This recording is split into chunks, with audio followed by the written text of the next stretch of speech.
स्वागत है बच्चों जीटी टाइम्स के चैनल पे, जहां आज हम पढ़ने जा रहे हैं standard 5th Hindi 6th lesson पेटूराम। तो ये लेसन में बोला क्या गया, ये लेसन में एक आदमी है जिसने क्या रखा है, उसने एक व्रत रखा है और व्रत में क्या कर रहा है, वो खाते जा रहा है। और इसी के लिए इस लेसन में उस आदमी को क्या बुलाया गया है, उसको पेटूराम बुलाया गया है। क्योंकि किस लिए बुलाया गया है, क्योंकि वो क्या कर रहा है, खाते जा रहा है और क्या बोल रहा है कि उसने उपवास रखा है। और जब हम उपवास रखते हैं तो हम क्या करते हैं, हम खाते नहीं है या तो बहुत कम खाते हैं। और ये क्या कर रहा है, ये खाते जा रहे हैं। तो ये क्या करेंगे, हम लेसन में देखेंगे कि इसने कितना खाया और क्या क्या खाए। तो आपको पहले बोला गया है सुनो और दोहराओ, यानी कि आपको पहले क्या करना है, सुनना है और फिर क्या करना है, आपको रिपीट करना है। दोहराने का मतलब होता है रिपीट करना, यानी कि वापस बोलना। तो ये जो लेडी है, यानी कि जो यहाँ पे औरत हमें दिख रही है, ये क्या बोल रही है, चलिए भोजन तैयार है, आप भोजन कीजिए। मैं यानी कि जो औरत है वो क्या इस पेटूराम को क्या बोल रही है कि चलिए भोजन तैयार, यानी कि चलो खाना जो है वो क्या बन चुका है। तो ये जो पेटूराम है वो क्या बोलता है, आप भोजन कीजिए मैं, और वो रुक जाता है। वो क्या बोलता है कि आप भोजन करो, यानी कि आप खाना खाओ मैं, और ऐसे ही बोलते वो रुक जाता है। फिर जो औरत है वो क्या बोलती है, क्या आप भोजन नहीं करेंगे। तो वो उससे पूछती है कि क्या आप खाना नहीं खाओगे, जब वो बोलते हुए रुक जाता है। तो जो औरत है वो क्या पूछ रही है पेटूराम को कि क्या आप खाना नहीं खाओगे। तो वो बोलता है आज मेरा उपवास है, उपवास में कुछ तो लेते होंगे। तो जो पेटूराम है वो क्या बोलता है कि आज उसका क्या है, आज उसका उपवास है, तो वो क्या करेगा, वो खाना नहीं खाएगा।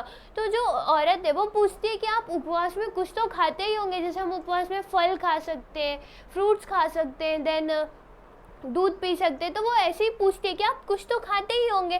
तो वो बोलता है हाँ थोड़ा बहुत खा लेता हूँ, यानी कि वो क्या बोल रहा है कि हाँ मैं थोड़ा बहुत तो खा ही लेता हूँ। वो क्या करता है, वो बोलता है कि वो थोड़ा बहुत ही खाते हैं, यानी कि थोड़ा सा ही खाते हैं। और बट हम लोग आगे देखेंगे तो हमें क्या पता चलेगा कि वो ना बहुत ज़्यादा खाते हैं, यानी कि वो उपवास में भी थोड़ा बोल के क्या करेगा, बहुत ज़्यादा खाएगा।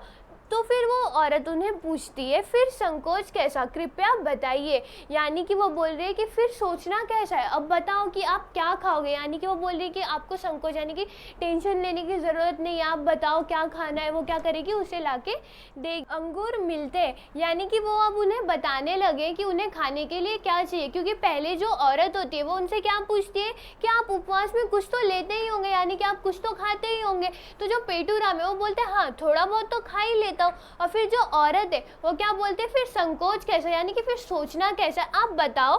तो वो क्या पहले क्या मांगता है, वो अंगूर पूछता है कि अंगूर मिलते हैं क्या। तो फिर औरत क्या बोलती है, वो बोलती है हाँ बहुत मिलते हैं। तो वो क्या बोलती है कि हाँ जो अंगूर है वो बहुत ही ज़्यादा मिलते हैं, केवल आधा किलो मंगवा लें। और तो वो क्या बोलती है, जब वो उससे पूछता है कि अंगूर मिलते हैं तो औरत बोलती है कि हाँ बहुत ज़्यादा मिलते हैं। और फिर वो उनसे क्या बोलता है कि केवल आधा किलो, यानी कि आधा किलो अंगूर आप मंगवा लो। फिर जो औरत है वो उनसे पूछती है और, तो वो बोलते हैं आधा दर्जन केले, 1 किलो सेब। और यानी कि अब वो क्या करता है, अब वो बोलना चालू कर देता है कि अब उसे क्या क्या चाहिए। तो अंगूर का मतलब क्या होता है, अंगूर का मतलब होता है ग्रेप्स, यानी कि जो हम लोग यहाँ पे देख रहे हैं, ये जो यहाँ पे बंच की तरह बना हुआ क्या है, हमारा ग्रेप्स है। फिर वो क्या बोलता है, वो बोलता है आधा दर्जन केले, यानी कि केले यानी कि क्या, बनाना। वो आधा दर्जन क्या मंगवा रहा है, बनाना मंगा रहा है। फिर वो बोलता है 1 किलो सेब, यानी कि वो क्या बोल रहा है 1 केजी एप्पल्स क्या कर दो, वो भी मंगवा दो। और फिर क्या, वो औरत उससे पूछने लगती है कि और आप क्या लोगे। अब तक वो 3 चीज़ें बोल चुका रहता है, फिर भी वो पूछती है आप और क्या लेंगे। तो वो बोलता है 1 पाव मेवा, 1.25 पाव मिठाई, बस या कुछ और। इसके बाद जब वो पूछती है कि आप और क्या लेंगे, तो क्या बोलता है मुझे 1 पाव मेवा, मेवा यानी कि क्या, जो ड्राई फ्रूट्स और दूध का बना हुआ मिठाई होता है उसे हम क्या बोलते हैं, मेवा बोलते हैं। और 1.25 पाव मिठाई, बस या कुछ और। फिर वो पूछते हैं कि बस आपको इतना ही चाहिए कि आप कुछ और भी लेंगे। तो जिसका उपवास रहता है वो थोड़ा ही खाता है, और पेटूराम ने भी पहले ही बोला था कि मैं तो ज़्यादा खाता नहीं हूँ, मैं तो थोड़ा ही खाता हूँ। बट क्या कर रहा है, वो मंगाते जा रहे हैं। तो अब वो उसको पूछते हैं कि क्या आप बस करोगे या बस या और भी। तो वो फिर आगे बोलते हैं आधा लीटर दूध और रबड़ी बस। और इसके बाद भी वो 2 चीज़ और मंगवाता है। वो 2 चीज़ और क्या मंगवाता है, तो वो मंगवाता है आधा लीटर दूध, या दूध यानी कि क्या, मिल्क हो गया, और रबड़ी यानी कि जो दूध को हम लोग बहुत ही ज़्यादा उबाल के जो मिठाई बनती है उसे हम क्या बोलते हैं, रबड़ी बोलते हैं। फिर जो औरत होती है वो ये सब सुनने के बाद पेटूराम को क्या बोलती है, वो बोलती है ठीक। और कोई आज्ञा? फिर वो उनसे पूछती है कि हाँ ठीक है, और कोई आज्ञा? आज्ञा यानी कि क्या आप और कुछ लेना चाहोगे या कोई ऑर्डर, यानी उससे वो पूछ रहे कि आपका और कुछ ऑर्डर है क्या? फिर वो पेटूराम बोलता है नहीं नहीं, आज मेरा उपवास है, व्रत के दिन मैं अधिक नहीं खाता। यानी कि इतने सारी चीज़ें मंगवाने के बाद जो पेटूराम है वो क्या बोलता है कि नहीं, आज क्या है, मेरा व्रत है और मैं इससे ज़्यादा नहीं खाता, यानी कि वो व्रत के दिन इससे ज़्यादा नहीं खाएगा। लेकिन वो क्या करता है, वो बहुत सारी चीज़ें मंगवाता है। तो हम लोग देखते हैं उसने पहले क्या मंगवाया था। तो वो सबसे पहले उनसे क्या मंगवाता है, वो अंगूर पूछता है कि अंगूर है क्या? तो वो बोलती है कि हाँ बहुत मिलते हैं। तो वो क्या बोलता है, आधा किलो मंगवा ले, यानी कि आधा किलो ग्रेप्स क्या करो आप मंगवा लो। फिर वो बोलता है आधा दर्जन केले, 1 किलो सेब, 1 पाव मेवा, 1.25 पाव मिठाई, आधा लीटर दूध और रबड़ी। यानी कि इतनी सारी चीज़ें खाने के बाद, मंगवाने के बाद वो क्या बोलता है कि नहीं, मैं और चीज़ें नहीं खाता हूँ। और क्या बोलता है कि मैं व्रत के दिन इससे अधिक नहीं खाता हूँ। यानी कि जो व्रत में इतना खाता होगा वो बाद में कितना खाता होगा। और इसी के वजह से जो लेसन के जिन्होंने ये लेसन को लिखा है, उन्होंने क्या इसका नाम, इस आदमी का नाम क्या रख दिया? तो उन्होंने इस आदमी का नाम पेटूराम रख दिया, क्योंकि वो क्या कर रहा है, वो खाते जा रहा है। फिर नेक्स्ट आपको क्या बोला गया है, नेक्स्ट आपको बोला गया है विराम चिन्हों का पहचानो, पढ़ो और समझो। यानी कि जो चिन्ह होते हैं हमें क्या करना है, उन्हें पहचानना है। तो पहला हमें बोला गया पूर्ण विराम। पूर्ण विराम का मतलब होता है फुल स्टॉप। जैसे हम लोग इंग्लिश में ऐसे लिखते हैं, बट हिंदी में हम लोग कैसे लिखेंगे, हम लोग ऐसी स्ट्रेट लाइन लिखते हैं। तो ये क्या होता है, पूर्ण विराम यानी कि फुल स्टॉप। फिर हमें दिया गया अल्प विराम यानी कि कॉमा।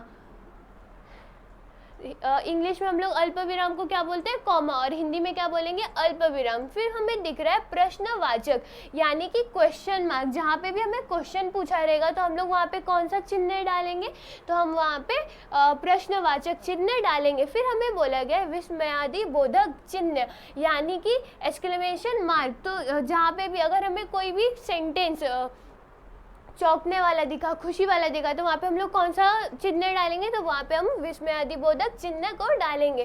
फिर हमें दिख रहा है अर्धविराम। अर्धविराम इंग्लिश में हम लोग अर्धविराम को क्या बोलते हैं, सेमी कॉलन, और हिंदी में क्या बोलेंगे हम लोग, अर्धविराम। तो यहाँ पे आपको कुछ सेंटेंस दिए गए और आपको क्या करना है, इनमें से जो चिन्ह आपने ऊपर पढ़ा था उनको क्या करना है, उनको पहचानना है। तो पहला क्या है, पहला लिखा है यहाँ पे अंगूर मिलते हैं। और अगर हम लोग सेंटेंस के एंड में देखेंगे तो हमें यहाँ पे क्या दिख रहा है, क्वेश्चन मार्क दिख रहा है। और क्वेश्चन मार्क को हम लोग हिंदी में क्या बोलते हैं, तो क्वेश्चन मार्क को हम हिंदी में प्रश्नवाचक चिन्ह बोलते हैं। तो यहाँ पे हम लोग क्या लिख देंगे, यहाँ पे हम लोग लिख देंगे प्रश्नवाचक। फिर आपको दूसरे में मैं लिखा है और डॉट डॉट डॉट डॉट करके हमें एक ऐसा मार्क दिख रहा है। और अगर हमें इसे पहचानना हो तो अगर हम ऊपर देखेंगे तो हमें यहाँ पे कौन सा वाला चिन्ह दिख रहा है, तो ये हमें विस्मयादिबोधक चिन्ह दिख रहा है।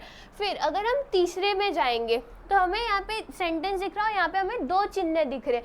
अगर हम इसको पढ़ेंगे, आधा दर्जन केले, और यहाँ पे एक चिन्ह है, और फिर उसके आगे बोला गया 1 किलो सेब, यानी कि आधा दर्जन केले। ये कैसा दिख रहा है, हमें कॉमा की तरह दिख रहा है। और कॉमा को हम लोग क्या बोलते हैं, कॉमा को हम लोग हिंदी में बोलते हैं अल्प विराम। तो इसको हम क्या लिख देंगे, इसको हम लिखेंगे अल्प विराम। फिर हम इस वाक्य के एंड में देखेंगे यानी कि लास्ट में देखेंगे तो हमें एक ऐसा सीधी लाइन दिख रही है। और हमने क्या देखा था, हम लोग इंग्लिश में फुल स्टॉप यानी फुल स्टॉप को क्या, इसको पूर्ण विराम को क्या बोलते हैं, फुल स्टॉप। यानी कि जब सेंटेंस खत्म होता है तो हम क्या लगाते हैं, फुल स्टॉप लगाते हैं। वैसे ही जब हिंदी में कोई वाक्य या सेंटेंस खत्म होती है तो हम क्या लगाते हैं वहाँ पे, हम वहाँ पे लगाते हैं पूर्ण विराम।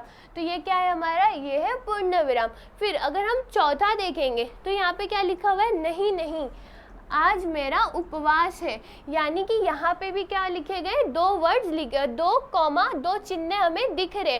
तो पहला क्या दिख रहा है, पहला हमें सेमी कॉलन दिख रहा है, जिसको ही हम हिंदी में क्या बोलते हैं, जिसको हम हिंदी में बोलते हैं अर्धविराम। यानी कि ये हमारा क्या है, ये है हमारा अर्धविराम। फिर अगर हम इस वाक्य के आखिरी में देखेंगे यानी कि एंड में दिखेंगे तो हमें एक लाइन दिख रही है।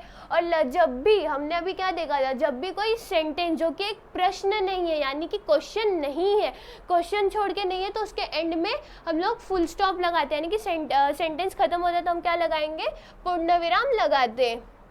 तो ऐसे ही हमने क्या किया, ऐसे ही हमने इस लेसन को देखा और जो नीचे चिन्ह दिए गए थे उन्हें क्या किया, हमने समझा। होप आपको ये वीडियो समझी होगी। तब तक के लिए मिलते हैं नेक्स्ट वीडियो में। Thank you.